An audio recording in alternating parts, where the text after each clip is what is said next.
But a little later, we're going to hear from some... We see how local officials are preparing to distribute the coronavirus vaccine and when they expect to receive it. A new program at the Goodwill is training residents for careers in healthcare, and there would be no Hallmark Channel Christmas movies if there hadn't first been Hallmark Christmas cards. We'll tell you how this holiday tradition began on today's Daily Buzz.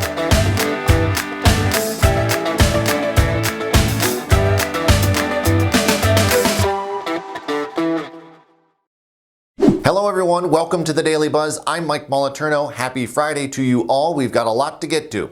Now, you've probably started to receive Christmas cards. I got my first one the other day from one of my friends and his cat. Lovely. Well, a little later we are going to hear about how this Christmas tradition got started. But first, we are going to talk about the coronavirus vaccine and how local and state officials are preparing for its eventual approval and then distribution. In Josh Medor's story, he lays out the tentative timeline for the vaccines, with the first likely to be the Pfizer vaccine. If approved, some 9,000 vaccines would go to 10 hospitals in Ohio for their frontline workers, with another 88,000 for long-term care centers.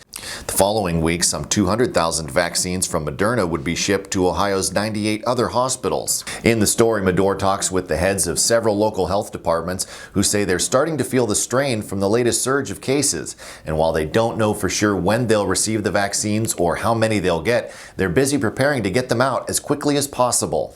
According to projections compiled by the Ohio Department of Job and Family Services, the healthcare and social assistance industries will add more than 135,000 jobs between 2016 and 2026. For Youngstown Area Goodwill Industries, that presents an opportunity to help Valley residents looking for a career change. Through a partnership with Med Certs, Goodwill provides 5 programs approved by the National Health Career Association: Certified Medical Assistant, Patient Care Technician, Phlebotomy Technician, Pharmacy Technician, and Medical Front Office Assistant.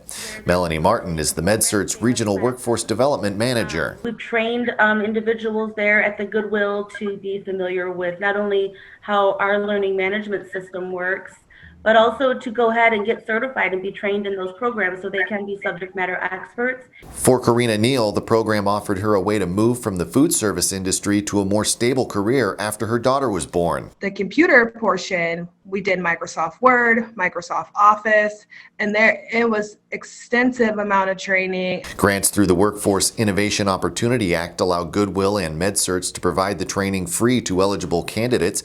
Programs range from $2,000 to $4,000. Emily McHenry is Director of Mission Services at Goodwill Youngstown. They want to be independent. They want to support themselves and their families. They want to grow and learn and be the best people that they can be. You can read more in the free December e-edition preview at businessjournaldaily.com. Talks between the Nurses Union and East Liverpool City Hospital have reached an impasse. Negotiations between the hospital and the Ohio Nurses Association, which represents 128 registered nurses, broke down Thursday, though the hospital is going ahead with the wage increases it included in its best and final offer. The nurses, who walked out November 21st for a limited strike, say the wages aren't competitive. The wages range from $27 per hour for a nurse with no experience to $33.60 per hour for a nurse with 15 years of experience. Habitat for Humanity will have some help with its mission of providing housing to those in need, thanks to a gift from the estate of a former Struthers City school teacher. The estate of Kathleen Keevey, who died in 2018, donated $30,000 to Habitat for Humanity of the Mahoning Valley. The money will be used to increase the organization's training programs for its homeowners. With a $55,000 grant in place, the Trumbull County Educational Service Center is creating a new STEM program for the second semester of the current school year. The new program, which will launch in January, is open to students grades 5 through 8. Christmas cards. They're a great way to stay in touch and also a great reminder of how poorly you've been staying in touch. Are these people from my side of the family or yours? What are their names? When did they have all of these kids? Did Howard get a new wife? But the tradition of Christmas cards may not be as old as you think. Or depending on what you think, it might be older. I'm not a mind reader. It goes back to the 1840s. There, now you know. The rest I will leave to Megan Reed from the Trumbull County Historical Society in this Flashback Mini sponsored by Hickey Metal Fabrication. Sending holiday cards today is, of course, one of our favorite traditions, but that tradition didn't start until the 1840s in England. And the history of the holiday card really goes hand in hand with the history of the English postal system. And before 1840, it was actually the receiver of a letter or a parcel that had to pay the stamp, the postage, for that item. And in 1840, this became so cumbersome that England completely streamlined their postal system, created the penny stamp, and that was the first time in 1840 that the sender was the one paying postage. And it caused such an influx in mail, especially around the holiday times, that one particular gentleman in England named Henry Cole created the first holiday card in 1843 in order to answer all of his letters at once with one set card.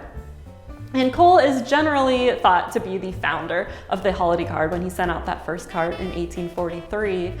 But at the time, it was just a postcard. It wasn't the card that we open up like we know today. It was a postcard with a simple image on the front, like the two that you see right here. Images on the front, and when you turn them over to the back, there's a space for the address, and then you can write a short note to whoever you're sending the card to. It wasn't until 1915 that the Hall brothers invented the card that opened in response to a lot of people wanting the opportunity to write a letter or more text inside to the person that they're sending it to. And the Hall brothers would eventually become Hallmark, and they are the ones credited with the card that opens like we see here now.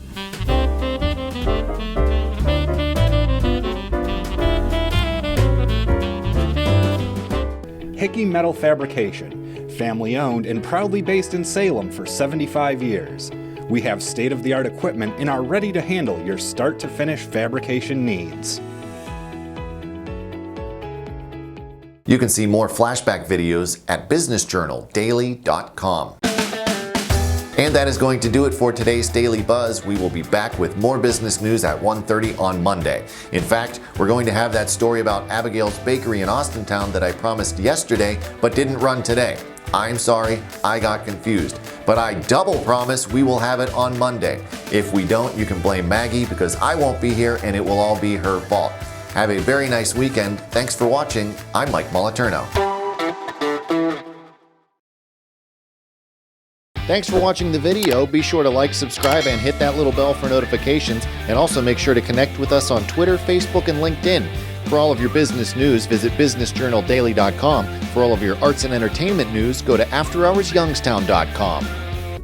717 Credit Union is paying it forward because we care about our business community. We are offering 6 months of free ACH and domestic wire services through small business payments when you open a free e-business checking account. 717 Credit Union.